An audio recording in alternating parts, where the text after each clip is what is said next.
পর্যন্ত যদি কোনো মুসলমান, কোনো আমার প্রেমিক, আমার উম্মত যদি এরকম করে, আমার নামটা যদি শুনে এবং চুমা খায়, বৃদ্ধাঙ্গুলির মধ্যে যদি চুমা খায়, আর যদি তার দুটা চোখের মধ্যে মাসে করে, আমি নবী জানায় দিলাম ফাকাদ হাল্লাত লাকুম শাফাআতি। যেই ভয়াল হাসরের ময়দানে কেউ তোমার থাকবে না, বাবা তার ছেলের হবে না, ছেলে তার বাবার হবে না, মা তার মেয়ের হবে না, মেয়ে তার মা হবে না, স্বামী তার স্ত্রীর হবে না, স্ত্রী তার স্বামীর হবে না। ওই ভয়াল হাসরের ময়দানে আমার নামটা শুনে চুমা খাওয়ার কারণে যখন তোমার কেউ থাকবে না রে উম্মত, ওই ভয়াল হাসরের ময়দানে আমি নবীকে ভালোবেসে চুমা খেয়ে চোখের মধ্যে মাসে করার কারণে আমি নবী তোমাদেরকে শাফাআত করে করে আল্লাহর জান্নাত পর্যন্ত পৌঁছায় দিব। জোরে বলেন সুবহানাল্লাহ, আওয়াজ দিয়ে বলেন ইয়া রাসূলুল্লাহ। তাহলে আজকের বানন্তির মুসলমান বলুন, আমরা হাসরের ময়দানে নবীর শাফাআত চাই কি চাই না? তাহলে আজকে থেকে নবীর নাম শোনার পরে আমরা চুমু খেয়ে চোখের মধ্যে মাসে করার প্রয়োজন আছে না নাই? ডান হাত তুলে দেখান, আছে না নাই? বলেন ইয়া রাসূলুল্লাহ, মহব্বতে বলেন ইয়া রাসূলুল্লাহ। আল্লাহ যেন কবুল করেন, সকলে পড়েন আল্লাহুম্মা আমিন। কিন্তু আমার দেশের এক শ্রেণীর কপাল পোড়ারা আছে, এই চুমা খাওয়া দেখলে ওরা বেদাত বলে ফতুয়া দেয়। কথা কোন ঠিক কিনা? আছে না নাই?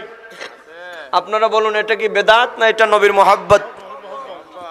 আরে মুন্সিরা, এটা পৃথিবীর কোনো সাধারণ মানুষ করে নাই রে, এটা সিদ্দিক আকবরের মতো ব্যক্তির দ্বারা এই আমল সম্পাদিত হয়েছে। এই চুকে চুমা দেওয়া এটা দুনিয়ার কোনো মোল্লা মুন্সির বানানো আমল নয়, এটা আমার নবীর প্রথম শ্রেণীর সাহাবী, সাহাবায়ে কেরামদের মধ্যে যার মর্যাদা প্রথম এবং প্রধান, সে আবু বকর সিদ্দিক রাদিয়াল্লাহু তাআলা আনহু কর্তৃক এই কাজ সম্পাদিত হয়েছে। আর আমার নবী বলেছেন, মান ফাআলা মিসলা মা ফাআলা খালিলি ফাকাদ হাল্লাত লাকুম শাফাআতি। আমার আবু বকরের মতো যদি কেউ এইভাবে আমি নবীর নামটা শুনে চুমো খেয়ে চোখের মধ্যে লাগায়, হাসরের ময়দানে আমি নবীর শাফাআত তাদের জন্য ওয়াজিব হয়ে যাবে। আমার নবীর শাফাআত করার অধিকার আছে না নাই? এই ক্ষমতা দিয়েছেন কে? শাফায়াতের কান্ডারি মদিনা ওয়ালা, আমার শাফায়াতের কান্ডারি মদিনা ওয়ালা, ইয়া মুহাম্মদ মুস্তাফা নবী সাল্লাল্লাহু আলাইহি, ইয়া মুহাম্মদ মুস্তাফা নবী। মোহব্বতের সাথে বলুন, ইয়া মুহাম্মদ মুস্তাফা নবী সাল্লাল্লাহু আলাইহি, ইয়া মুহাম্মদ মুস্তাফা নবী। শাফায়াতের কান্ডারি মদিনা ওয়ালা, আমার শাফায়াত জোরে মদিনা ওয়ালা, ইয়া মুহাম্মদ মুস্তাফা নবী সাল্লাল্লাহু আলাইহি, ইয়া মুহাম্মদ মুস্তাফা নবী। আল্লাহর নূরে সৃজন যিনি, গায়েবের খবর তার মুখেতে শুনি। আল্লাহর নূরে সৃজন যিনি, গায়েবের খবর তার মুখেতে শুনি। দোসরা কোনো মাবুদ নাই এক আল্লাহ, বলো দোসরা কোনো মাবুদ নাই এক আল্লাহ, ইয়া মুহাম্মদ মুস্তাফা নবী সাল্লাল্লাহু আলাইহি, ইয়া মুহাম্মদ মুস্তাফা নবী। শাফায়াতের কান্ডারি মদিনা ওয়ালা, আমার শাফায়াত কান্ডারি মদিনা ওয়ালা, ইয়া মুহাম্মদ মুস্তাফা নবী সাল্লাল্লাহু। সময় কত দূর শেষ করে দিব? ইয়া মুহাম্মদ মুস্তাফা নবী। আল্লাহ যেন আমাদেরকে কবুল করেন, সকলে পড়েন আল্লাহুম্মা আমিন। তাহলে বন্ধুরা, আমার নবীর মহব্বত শিখতে হলে সাহাবায়ে কেরামদেরকে ফলো করার প্রয়োজন আছে না নাই?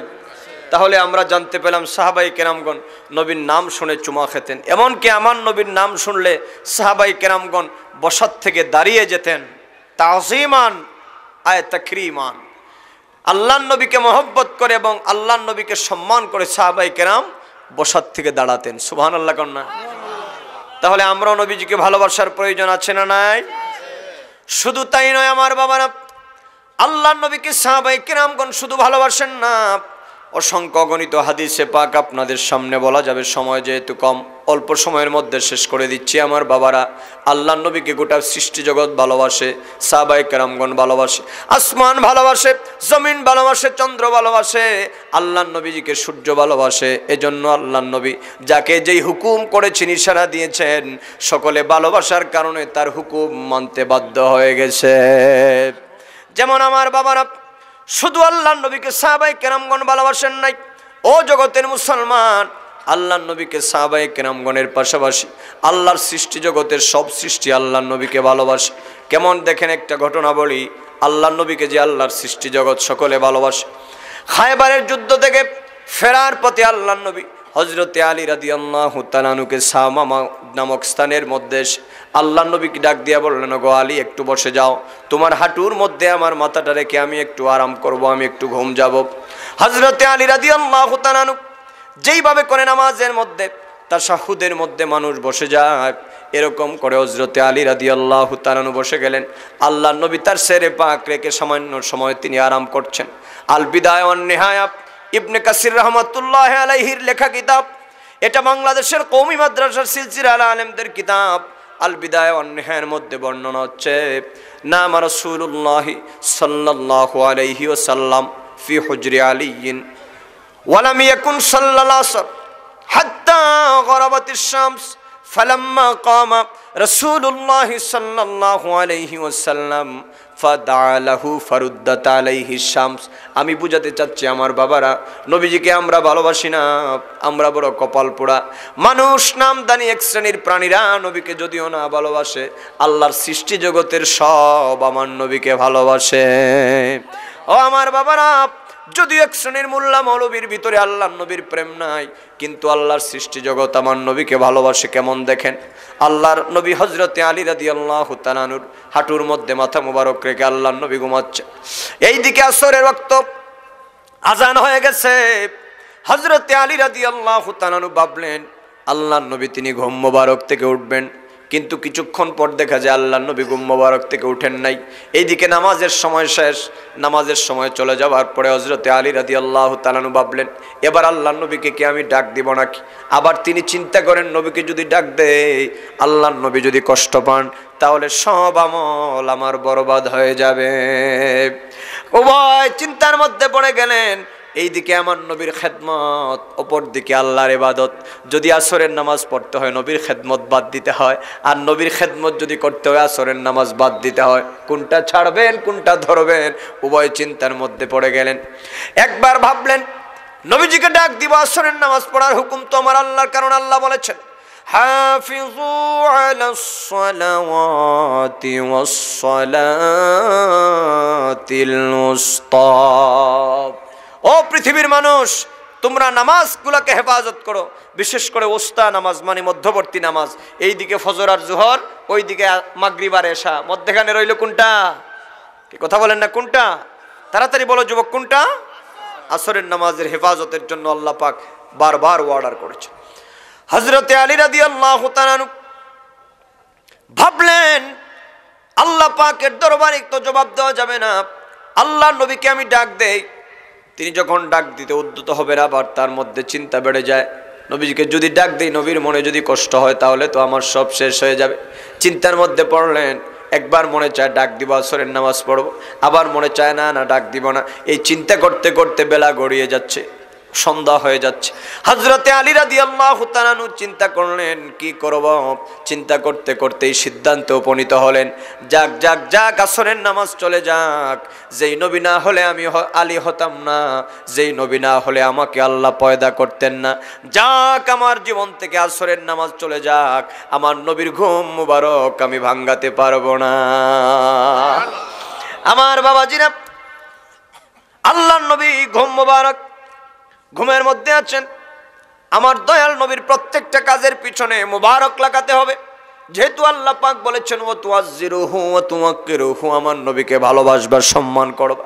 এজন্য আমাদেরটা হলো হাত। আমার দয়াল নবীজির হলো হাত মুবারক। জুড়ে বলুন, আমার নবীজি হলো হাত, আমাদের হলো জবান। আমার দয়াল নবীর হলো জবান মুবারক, আমাদের হলো মাথা, আমার নবীজির হলো মাথা মুবারক। আমার বাবাজিরা, এই রকম করে আল্লাহর নবীকে সম্মান এবং তাজিমের সাথে কথা বলবেন। আল্লাহর নবী তিনি ঘুম মোবারকের মধ্যে আছেন। আলী রাদিয়াল্লাহু তাআলা ভাবলেন যাক আমার আসরের নামাজ যাক, কিছুক্ষণ পরে হয়তো নবীজি উঠে যাবেন। কিন্তু দেখা গেল হাত্তা গরাবাতির শামস, নবী তো উঠেন নাই, ওই দিক দিয়ে সূর্য পর্যন্ত ডুবে গেছে।